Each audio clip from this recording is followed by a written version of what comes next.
അത് ഹ്യൂമനാണ്. നമ്മളൊരു live event ചെയ്യുന്ന സമയത്ത് സംഭവിക്കാൻ സാധ്യതയുള്ള തെറ്റുകൾ മാത്രമേ അവിടെ സംഭവിച്ചിട്ടുള്ളൂ.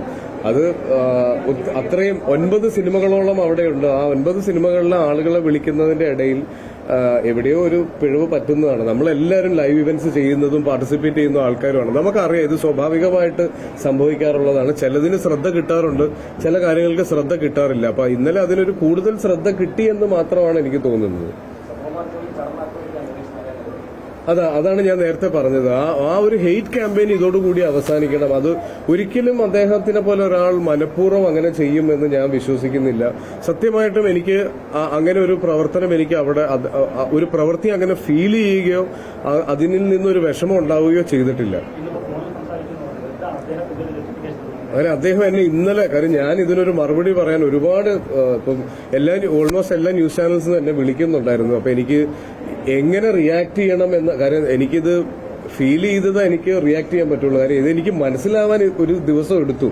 അപ്പൊ ഞാൻ എന്റെ ഫോൺ ഇന്നലെ ഓഫ് ചെയ്ത് വെച്ചേക്കുമായിരുന്നു. ഞാൻ ഇന്നലെ രാത്രി അത് ഓണാക്കുമ്പോഴാണ് അദ്ദേഹത്തിന്റെ മെസ്സേജ്, മോനെ പ്ലീസ് കോൾ ബാക്ക് എന്ന് പറഞ്ഞൊരു മെസ്സേജ് ഞാൻ കാണുന്നത്. ഞാൻ ഇന്ന് രാവിലെ അദ്ദേഹത്തിനെ വിളിക്കുമ്പോൾ ഒരു കോൾ എക്സ്പെക്ട് ചെയ്ത് നിൽക്കുന്ന പോലെയാണ് അദ്ദേഹം ഫോൺ എടുത്തത്. അപ്പൊ എന്നോട് ചോദിച്ചു എനിക്ക് നിന്നെ ഒന്ന് കാണണം എന്ന് പറഞ്ഞു. അപ്പൊ അദ്ദേഹം തിരുവനന്തപുരത്താണുള്ളത്, ഞാൻ കൊച്ചിയിലാണ്. എന്റെ സിനിമയുടെ പ്രൊമോഷൻസ് നടക്കുന്നുണ്ട്. കഴിഞ്ഞ 2 ദിവസമായിട്ട് എന്റെ ശബ്ദം കേട്ടറിയാം എനിക്ക് പനിയായിരുന്നു.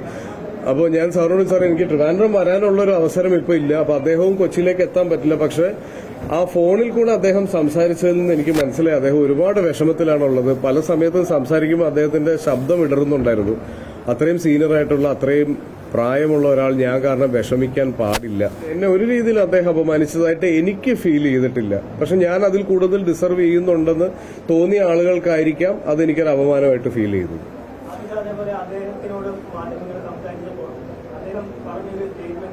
മലയാള സിനിമയുടെ നെക്സ്റ്റ് ഫ്യൂച്ചർ എന്ന് കാണുന്ന 2 ആക്ടേഴ്സ്, ഒന്ന് ആസിഫ്, ഒന്ന് ഫഹദ് ഫാസിൽ കാണുന്നത്. അപ്പൊ മലയാളത്തിലെ ടോപ്പ് ഗോൾഡ് യങ് സൂപ്പർ സ്റ്റാർസിന്റെ പേര് പറയാതെയാണ് നിങ്ങളുടെ 2 പേരും അദ്ദേഹം പറഞ്ഞത്. അപ്പൊ ആ ഒരു സ്റ്റേറ്റ്മെന്റിനോട് അത് അദ്ദേഹത്തിനോട് തന്നെ ചോദിക്കണം. Thank you. അപ്പൊ എനിക്കിത് പറയണമെന്നുണ്ടായിരുന്നു. ഞാൻ വീണ്ടും ആവർത്തിക്കുന്നു, അദ്ദേഹത്തിനെതിരെ ഒരു ഹെയ്റ്റ് ക്യാമ്പയിൻ നടക്കുന്നുണ്ടെങ്കിൽ അത് ഇതോടെ അവസാനിക്കണം. കാര്യം ഓൺലൈൻ അല്ലെങ്കിൽ മീഡിയ അല്ലെങ്കിൽ നമ്മൾ ഒരു അറ്റാക്ക് ചെയ്യപ്പെടുന്ന ഒരു അവസ്ഥ വരുമ്പോൾ എന്താണ് മനസ്സിലുണ്ടാകുന്ന വിഷമമെന്നും അദ്ദേഹത്തിന് ഇഷ്ടപ്പെടുന്നവരും അദ്ദേഹത്തിന്റെ ചുറ്റുമുള്ളവർക്കും ഉണ്ടാകുന്ന ബുദ്ധിമുട്ടും എന്താണെന്ന് നമുക്ക് എല്ലാവർക്കും അറിയാം.